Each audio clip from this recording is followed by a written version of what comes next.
ସତରେ ସାଙ୍ଗମାନେ ବହୁତ ଗୋଟେ ବହୁତ ବଡ଼ ସ୍ମୃତି।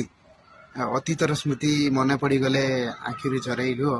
ପିତାମାତା କଥା ଭାବିଦେଲେ ଥରେ ସତରେ ମନ ଭରିଯାଏ ଛାତିରେ ଛାତି ଏକ। କାହିଁକି କହୁଛି ଏ କଥାଟି? ଅତୀତର ସ୍ମୃତି କଥା ମନେ ପଡୁଛି ଏଇ ଶୀତ ଦିନ ପାଇଁ। ଏଇ ଛୋଟବେଳେ ହେଇଥିଲି, ମୁଁ ବହୁତ ଛୋଟ ହେଇଥିଲି। ମୁଁ ସତ କଥା କହିବାକୁ ଗଲେ ସେତେବେଳେ ହେଁସରେ ଶୋଉଥିଲି। ହେଁସ କ'ଣ ଏମାନେ କ'ଣ ଜାଣୁଥିବେ କ'ଣ ମୁଁ ଜାଣିନି। ମୋ ବାପା ମା ମୋତେ ହେଁସରେ ଶୋଇ ଦେଉଥିଲେ।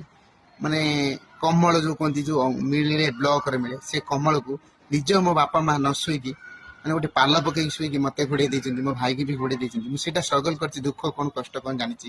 ସେ ଶୀତ ଦିନ ଆସିଲେ ମୋର ସବୁବେଳେ ମନେ ପଡେ ଏ କଥାଟି। ବାପା ଅଖାକୁ ସିଲେଇ କରିକି ମତେ ଘୋଡେଇ ଦଉଥିଲେ, ଡବଲ କରିକି। ଶୀତ କରୁଥିଲେ ଏତେ ଜୋର, ସେଥିରେ ଏତେ ଅଭାବରେ ଆମେ ଥିଲୁ, ଏତେ କଷ୍ଟ ଦୁଃଖ କ'ଣ ମୁଁ ଜାଣିଛି। ସେଟା ମୋର ମନେ ବହୁତ ପଡେ ଆଉ ବହୁତ ଦୁଃଖ ଲାଗେ। ଆପଣ ମାନେ କି ମନେ ପକେଇଥିବେ ଏ କଥା, ସ୍ମୃତି ବି ଭାବନ୍ତୁ ଥରେ।